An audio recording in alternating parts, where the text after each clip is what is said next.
The discovery. The auction block stank of fear and alien sweat.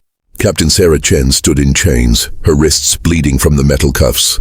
Around her, dozens of humans waited their turn to be sold like cattle. Above them, holographic screens displayed their skills in bright alien text. Lot 4947, human female. Military training. Excellent for combat operations or mining. Sarah kept her eyes down.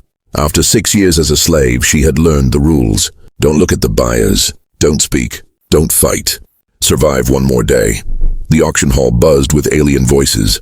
Tall, insect-like Vrex clicked their mandibles excitedly. The blob-like Korath oozed closer to inspect the merchandise. Even the noble Thalari, with their silver skin and 3 eyes, sat in the premium seats ready to bid. Every species in the galaxy was here. Every single one. A Vrex merchant bought Sarah for 12,000 credits. Cheap price for a soldier. She was loaded onto a transport ship with 20 other humans. No one spoke. What was there to say? The ship took them to Zerath 9, a dead moon used for deep mining operations. Sarah was assigned to Squad 7 working the lower tunnels. The work was brutal. 16 hours daily digging for rare metals in toxic air. 3 humans died in her first week. But Sarah wasn't just surviving. She was watching, learning, planning. At night in the cramped slave quarters, she studied the guard rotations. She memorized the shift patterns. She noticed that Vrex guards never checked the eastern tunnels after midnight. Too lazy, too confident. Why do you watch them so carefully? Whispered Marcus, a young man from New York. He'd been captured at age 15. Now he was 23 and looked 40. Because I remember, Sarah said softly. I remember Earth before the fall. Marcus shook his head. Earth lost, we lost. 200 years ago they came and destroyed everything in one day. It's over. Nothing is over until you stop fighting, Sarah replied. She remembered that day clearly, even though she was born 50 years after it happened. Every human knew the story. How the aliens came with friendship treaties and trade agreements. How Earth's leaders believed them. How humanity opened its arms to the stars. And how, in a single coordinated strike, every human military base, every satellite, every defense system was destroyed in 6 hours. The aliens didn't want to kill humanity. They wanted something more valuable. Workers, soldiers, scientists, slaves. At the Galactic Council meeting, all 47 species voted. The records were clear. Every single species said yes to enslaving humanity. Not one spoke against it. Not one. They called it resource integration. Humans called it slavery. For 200 years, humanity served. Humans built their ships, fought their wars, mined their planets, and died in silence. But Sarah was different. She was military trained before her capture. She knew tactics, strategy, and most importantly, patience. And 3 months into her work on Zerath 9, she found something incredible. The eastern tunnel, the one guards never checked, went deeper than the mining maps showed. One night Sarah went exploring. She crawled through collapsed sections, squeezed through gaps barely wide enough for her body, and descended into darkness. After 2 hours, she found it. A door, human-made, ancient but intact. Her hands shook as she forced it open. Inside was a pre-war military facility, emergency bunker from Earth's golden age. The air inside was stale but breathable. Emergency lights flickered on automatically.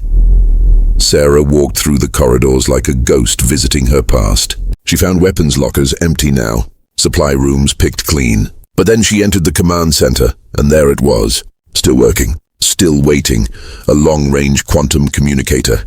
Military grade, built to survive anything. Sarah's heart pounded. If this device still worked, if it could reach across the stars, if Earth's resistance was still out there. She pressed the power button with trembling fingers.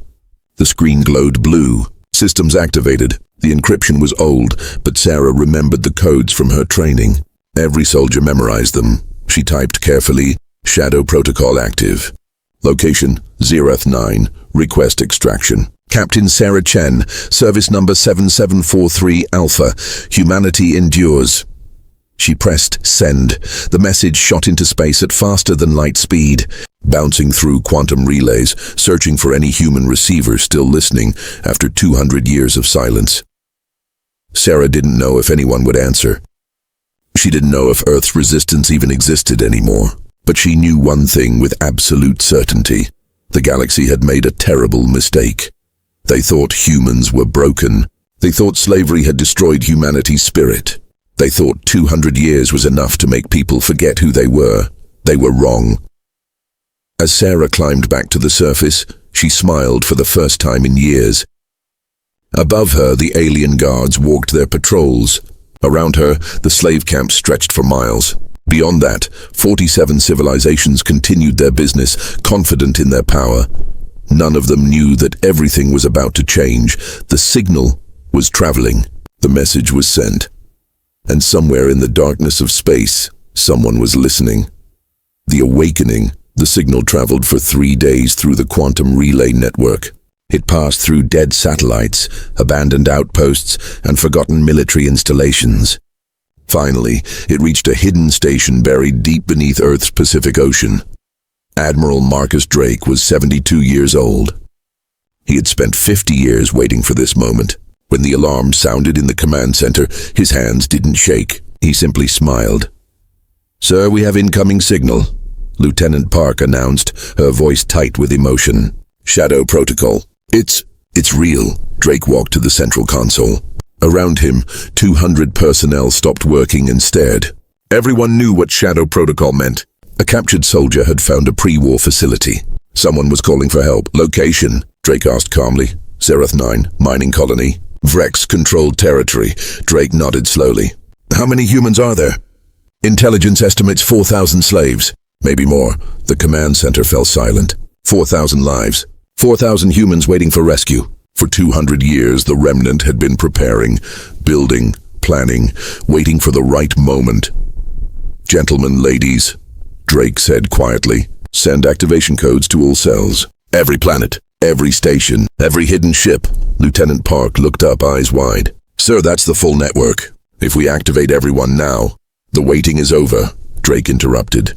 "Tell them, it's time to come home." Across the galaxy, hidden among the slave populations, thousands of humans received coded messages. Engineers working in alien shipyards, scientists in research labs, soldiers in alien armies, miners on distant worlds. For 200 years they had been waiting, learning, stealing. On Zerath 9, Sarah received a response just 12 hours after her original message. 3 words that made her heart race. "Extraction in progress." She gathered her trusted people quietly. Marcus, Elena, Way, Dimitri. 12 humans total who still had fire in their eyes. "Listen carefully," Sarah whispered in the darkness of their quarters. "Earth is coming, but we need to help them. We need to cause chaos." "How?" Marcus asked. "We have no weapons." "The guards are everywhere," Sarah smiled. "We don't need weapons. We have something better. We have knowledge." For 6 years, Sarah had studied the Vrex security systems. She knew their protocols better than they did. She knew that Vrex technology relied on 3 central power nodes. She knew those nodes were guarded by automated systems, not soldiers, and she knew exactly how to destroy them. "Vrex technology has a weakness," she explained. "Their power conduits use liquid cooling systems. Very efficient, very reliable. But if you introduce certain mining chemicals into that system, the whole thing overloads." Elena grinned. "We work with those chemicals every day." "Exactly." 3 nights later, during the midnight shift change, Sarah's team struck. They moved like shadows through the eastern tunnels. Way, who had worked in the power plant for 3 years, knew every camera blind spot. Dimitri, a former engineer, carried containers of mining acid disguised as cleaning supplies. They reached the first power node without triggering a single alarm. Dimitri worked quickly, pouring the acid into the cooling intake. The chemical reaction would take 20 minutes to cause a cascade failure. They hit the second node, then the third. By the time the Vrex guards realized something was wrong, it was too late. The power grid screamed. Lights flickered. Security systems went offline. Automated doors locked randomly, trapping guards in their own facilities. Chaos erupted across Zerath 9, and that's when Earth arrived.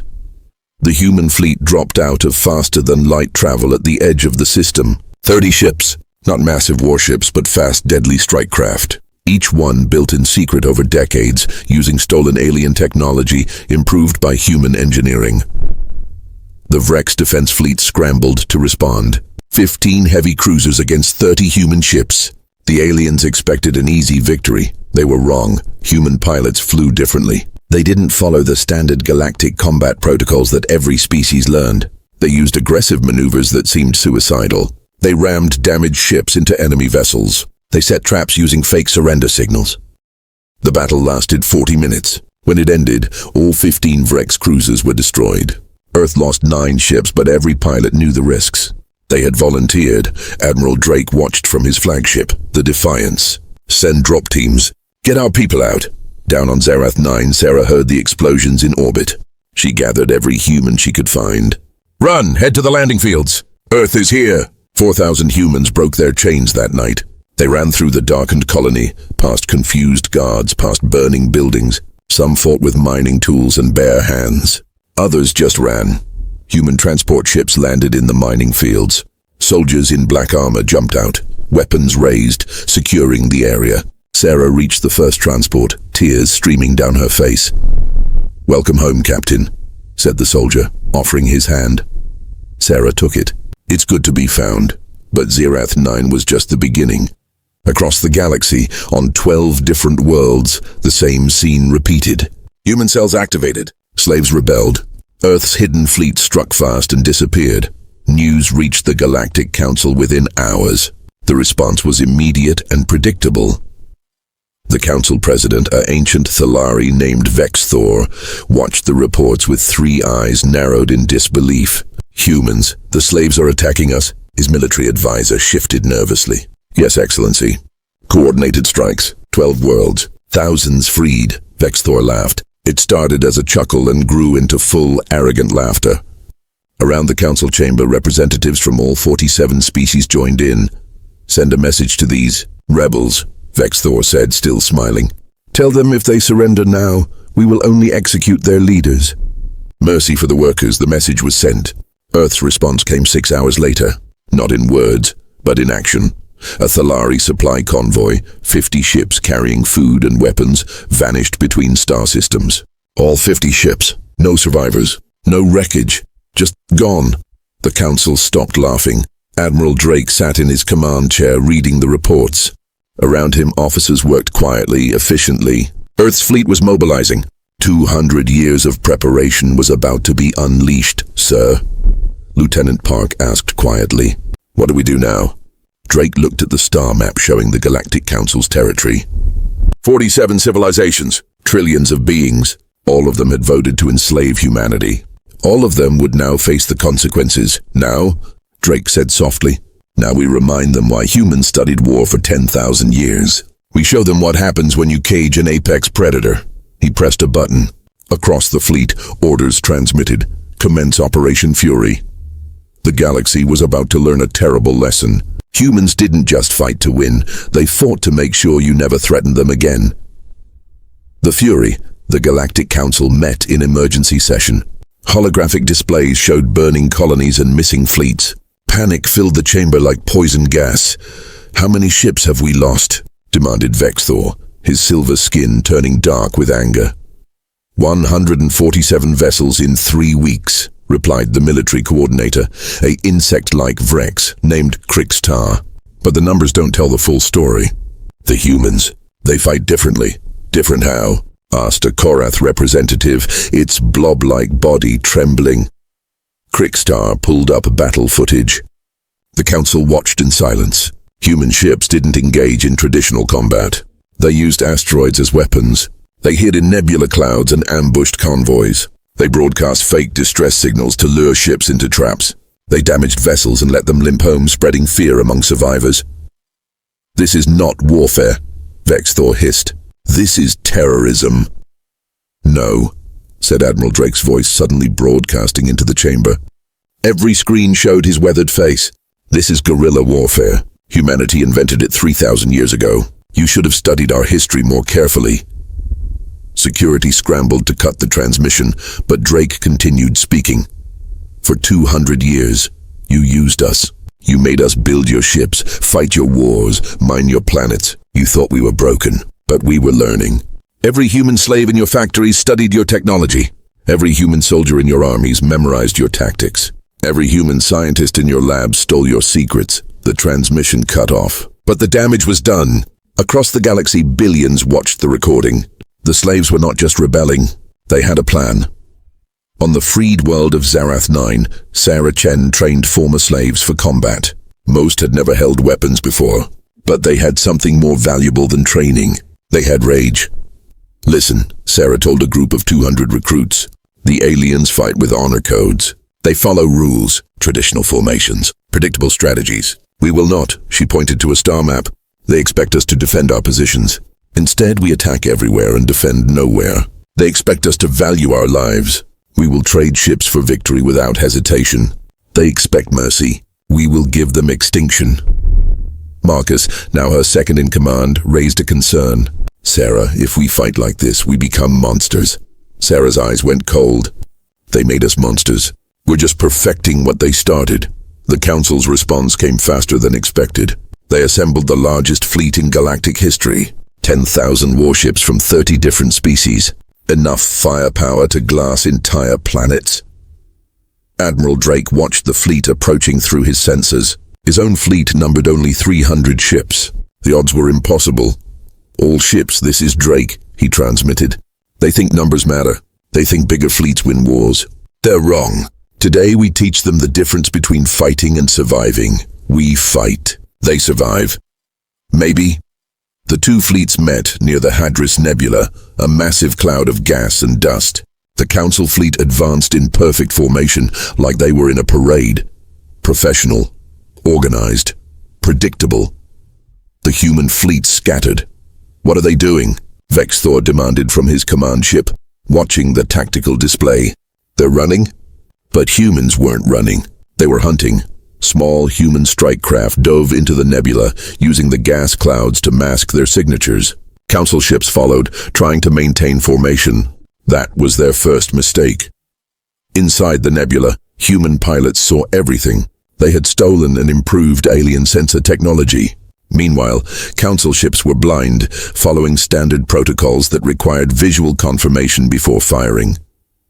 The massacre began. Human ships appeared from the gas clouds like sharks from murky water. They fired once, twice, then vanished back into the nebula. Council ships shot at shadows and hit their own allies. Panic spread through their communications, but the real nightmare came from below. Admiral Drake had hidden 200 automated mines throughout the nebula over the past month. Each mine was small, nearly invisible, and packed with stolen antimatter explosives. When the Council fleet entered the kill zone, Drake gave the order. Detonate. 200 simultaneous explosions tore through the Council formation. Shields meant to protect against energy weapons were useless against physical shockwaves. Ships crumpled like paper. Others spun out of control, colliding with their neighbors. The organized fleet became a disaster zone in seconds. All wings weapons free, Drake ordered calmly. Hunt them down. What followed was not a battle. It was an execution. Human ships moved through the chaos like wolves through a flock of sheep.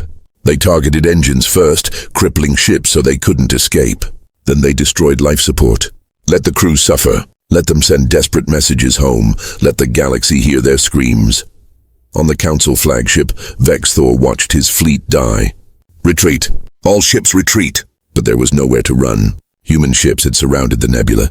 Any vessel that escaped the gas clouds ran straight into missile fire. The Council had brought 10,000 ships. Only 3,000 escaped. 7,000 ships destroyed in 4 hours. The defeat shocked the galaxy. How did humans win against impossible odds? The answer was simple and terrifying. Humans didn't care about honor. They didn't care about rules. They cared about winning. After the battle, Sarah's ground teams raided abandoned Council ships. They found something interesting in the data archives, communication logs, military report, and most importantly, voting records from 200 years ago, the vote to enslave humanity. All 47 species. Every single one voted yes. Some species now claimed they had voted no. Some said they were forced to participate. Some begged for mercy, saying they had changed. Sarah presented the evidence to Admiral Drake. They're all lying. Every species participated. Every species profited from our slavery. Drake looked at the records for a long time. Then he made a decision that would define humanity's future. Send a message to the Council. One demand: unconditional surrender of all 47 species. Dismantle all militaries, except human oversight, or we glass their home worlds one by one. His officers stared at him in shock. Sir, that's genocide. We'd be destroying entire civilizations. They voted to enslave us, Drake said quietly. All of them. Not one species spoke for us. Not one voted against it. They made humanity suffer for 200 years. Now they'll learn that actions have consequences. The message was sent. The Council received it with disbelief, then rage, then desperate negotiation attempts. We cannot surrender, Vexthor said at the emergency council meeting. If we bow to slaves, we lose everything. Our power, our dignity, our entire civilization structure. Then we call their bluff, said Krixtar. Humans are not monsters. They will not commit genocide. A younger council member, a Thalari female named Sinra, spoke up nervously. What if it's not a bluff? What if we've pushed them too far? Vexthor slammed his hand on the table. They are bluffing.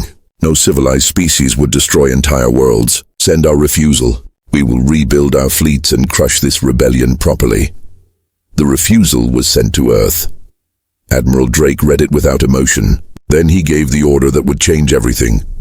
Target, Vrex Prime, Zelthar 6, and Korath Station. Load planet killer weapons. Prepare to fire. Lieutenant Park's hands shook as she entered the firing codes. Sir, these are populated worlds. Billions of civilians. Drake's face was stone. They voted for slavery. Now they vote with their lives. Fire. 3 human warships, each carrying weapons stolen and enhanced from alien technology, approached 3 different worlds. They fired from long range. The weapons were beautiful in a terrible way. Bright streaks of light that descended from orbit like falling stars. But these stars brought death. The weapons didn't just destroy, they erased. They triggered chain reactions in planetary cores. They poisoned atmospheres with radiation that would last 10,000 years. They turned living worlds into dead rocks floating in space. Vrex Prime died first. 8 billion Vrex vanished in fire and ash. Zelthar 6 followed. Korath Station, a massive space colony housing 12 billion beings, broke apart and burned. 3 civilizations, 3 attacks. One day, the galaxy watched in horror. Humans had kept their promise. They were not bluffing. Sarah watched the reports from Zerath 9. She felt nothing. No guilt, no remorse. Just cold satisfaction. Marcus found her staring at the casualty numbers. Sarah, we just killed billions of innocent people, children, families. They weren't innocent, Sarah replied. Every adult Vrex voted in their elections. Every adult Korath supported the slave trade.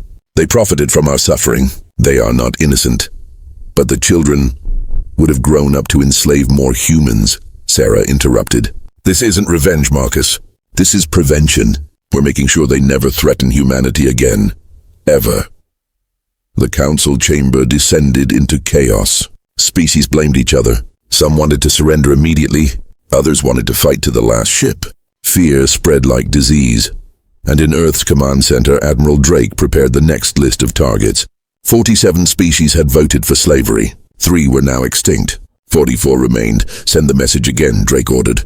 Surrender or burn. They have 24 hours to decide. The galaxy had learned a terrible truth. Humans were not the strongest species. They were not the smartest or the most advanced, but they were the most dangerous. Because humans understood something the peaceful galaxy had forgotten. Sometimes the only way to ensure peace is to make war so terrible that no one dares to fight again. The clock was ticking. 44 civilizations faced a choice. Bow to humanity or die. And humanity waited, weapons ready, to see which they would choose. The reckoning, 24 hours passed like a countdown to Judgment Day. Across the galaxy, 44 civilizations held emergency meetings. Some prepared surrender documents. Others fortified their defenses. All of them understood the stakes. 3 species had been erased in a single day. The galaxy had seen the recordings. Burning worlds, silent cities, dead planets that would remain poisoned for millennia. Humans had proven they would do it. The question was whether they would stop. Admiral Drake sat in his command chair, watching the timer count down. Around him, his officers worked in tense silence. Every screen showed a different alien homeworld. 44 targets, 44 weapons ready to launch. "Sir, incoming transmission from the Galactic Council," Lieutenant Park announced. Drake nodded. "Put it through." Vexthor's face appeared on the main screen. The proud Thalari leader looked older somehow. His silver skin had turned dull gray. His 3 eyes were tired. "Admiral Drake," Vexthor began, his voice carefully controlled. "The Council has reviewed your demands. We find them unacceptable. You ask us to surrender our sovereignty, dismantle our militaries, and submit to human authority. This is unreasonable." Drake said nothing. He simply waited. Vexthor continued. "However, we recognize that mistakes were made 200 years ago. We propose a compromise. Humanity will be granted full species rights. All slaves will be freed immediately. Reparations will be paid. We can negotiate a peaceful settlement." "No," Drake said simply. Vexthor blinked in surprise. "No, Admiral. We are offering you everything you claimed to want. Freedom, equality, justice. You're offering us what you should have given us 200 years ago." Drake replied coldly. "But you didn't. You voted unanimously to enslave us. All 47 species. We have the records. Every single one of you said yes. That was our ancestors." "Our previous governments," Vexthor protested. "The current generation is not responsible. You built your civilizations on our backs," Drake interrupted. "Your economies ran on human labor. Your wars were fought with human soldiers. Your research advanced using human scientists. For 200 years, every single one of your species benefited from our slavery. And not once did anyone vote to free us." The council chamber behind Vexthor erupted in noise. Representatives shouted over each other. Some claimed they had always opposed slavery. Others blamed neighboring species. Fear and desperation filled the air. Drake raised his hand. The gesture silenced them somehow. The simple authority in it was terrifying. "The timer has expired," Drake said quietly. "You chose to negotiate instead of surrender. That is your answer." "Wait!" Vexthor shouted. "We can still—" Drake cut the transmission. He turned to his weapons officer. "Target the remaining council military installations first. Then government centers. Then infrastructure. Show them we're serious." "Sir," Lieutenant Park said nervously, "if we destroy their governments, millions will die. Maybe billions. They should have surrendered." Drake replied without emotion. But before he could give the final order, Sarah Chen's face appeared on a secondary screen. She was transmitting from Zerath 9. "Admiral, wait," Sarah said urgently. "I have a better idea." Drake raised an eyebrow. "Captain?" "We've captured a council prince, Zethnor, Vexthor's son. He was inspecting a slave facility when we liberated it. We have him in custody." A slow smile spread across Drake's face. "Show me." The screen switched to a holding cell. Prince Zethnor sat in chains, the same type of chains humans had worn for 2 centuries. His silver skin was bruised. His royal robes were torn. But his eyes still held arrogance. "You cannot hold me," Zethnor said to the camera. "I am a prince of the Thalari. My father will destroy you for this." Sarah stepped into view. "Your father couldn't destroy us when he had 10,000 ships. Now he has less than 3,000. The math isn't in your favor." She turned to face the camera directly. "Admiral, I suggest we broadcast this. Show the galaxy that their leaders bleed like anyone else. Show them that royalty and power mean nothing to us." Drake considered this. Then he nodded. "Do it. Broadcast on all channels. Let the galaxy watch." Within minutes, every screen in 44 civilizations showed the same image. A Thalari prince in chains. A human woman standing over him. And behind them, dozens of freed human slaves watching with cold satisfaction. Sarah spoke directly to the camera, her voice calm and clear. "People of the galaxy, you know us as slaves. As property. As things to be bought and sold. For 200 years we served you. We built your cities. We fought your wars. We died in your mines. And your leaders, all of them, said this was acceptable." She gestured to Prince Zethnor. "This is the son of your council president. He lived in luxury built on our suffering. He ate food we harvested. He wore clothes we made. His entire life was possible because humans were slaves." Sarah leaned closer to the camera. "Now we're going to show you what happens when you cage an apex predator. When you push humanity beyond its breaking point. When you make the mistake of thinking we would stay broken forever." She pulled out a blade. Not a gun or energy weapon, a simple knife, the kind humans had used for 10,000 years. Zethnor's eyes widened in fear. You wouldn't dare. I'm a prince. Your father is watching, Sarah said coldly. Let him see what his choices cost. What happened next was broadcast across the entire galaxy. Sarah didn't kill the prince. That would have been too merciful. Instead, she did something worse. She treated him exactly as humans had been treated for 200 years. She branded him with a slave mark. The same mark every human slave had worn, a number burned into the skin. Prince Zethnor screamed. His royal composure shattered. He begged, he pleaded, he cried. And the galaxy watched. This is your son's number, Sarah announced. Slave 001. He will work in the mines like we did. He will sleep in chains like we did. He will eat scraps like we did. And if he survives 1 year, just 1 year of what we endured for 200, then maybe we'll discuss mercy. She turned off the broadcast. The effect was immediate and devastating. Across 44 civilizations, panic spread. If humans would treat a prince this way, what would they do to everyone else? Governments collapsed. Military leaders deserted. Some species began fighting each other, blaming neighbors for pushing humanity too far. The council chamber dissolved into complete chaos. Representatives abandoned their posts and fled to hidden ships. Some species tried to negotiate separate peace treaties with Earth. Others prepared for final, desperate battles.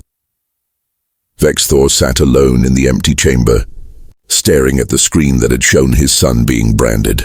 His 3 eyes leaked moisture. Thalari didn't cry often, but when they did, it meant something had broken inside them. Admiral Drake contacted him directly. President Vexthor, do you understand now? You are monsters, Vexthor whispered. No, Drake replied. We are what you made us. We learned cruelty from you. We learned ruthlessness from you. We learned that mercy is weakness from you. You were excellent teachers. What do you want? Vexthor asked, his voice hollow. Total surrender. Unconditional. Immediate. Drake's voice was ice. Dismantle every military. Open every government record. Accept human observers in every position of power. Your species will continue to exist, but under human supervision, forever. And if we refuse? Drake's smile was terrifying. Then we continue. We've destroyed 3 civilizations. We can destroy 44 more. Our weapons are ready. Our will is absolute. Test us if you dare. Vexthor looked at his empty council chamber.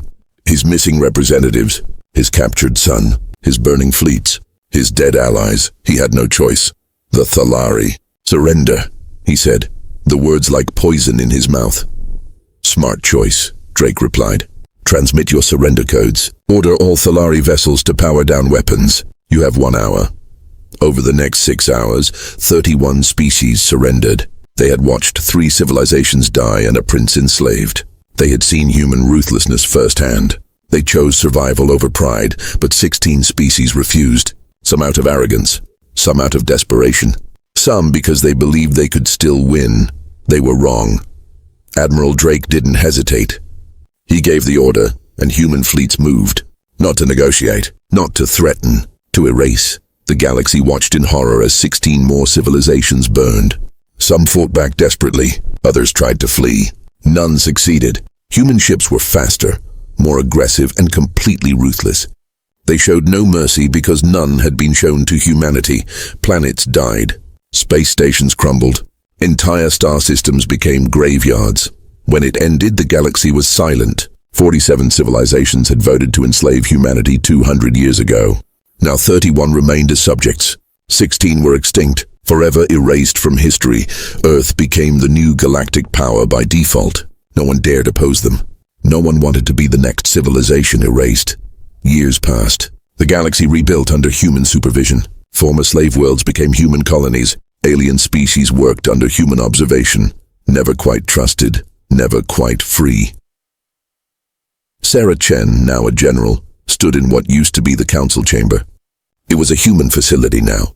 A school where human children learned about the 200 years and the reckoning.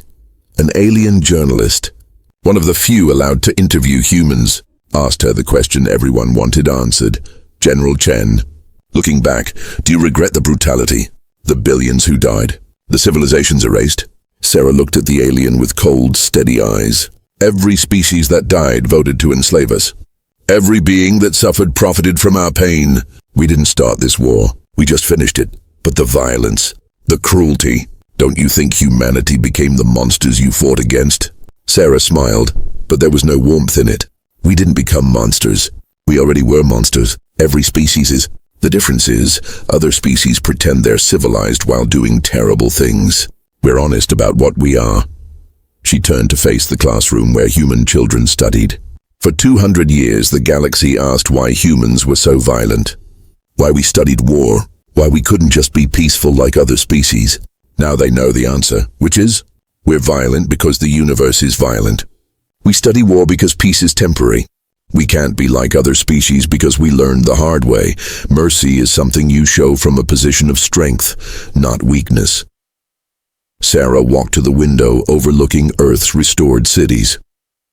Blue sky, green parks, free people walking without chains. The galaxy made us slaves. We responded by becoming masters. They taught us that might makes right, that power justifies anything, that the weak exist to serve the strong. She turned back to the journalist. We just perfected what they started, and now they'll spend the next 1,000 years living under the system they created. They should be grateful we let them live at all. The journalist left, and Sarah returned to her duties. Outside, the galaxy continued under human rule. Former council species worked and lived, always watched, always supervised. They told their children about the Great War, about the mistake of enslaving humanity, about the terrible price paid for that choice. And in the human school, young children learned the final lesson of the reckoning.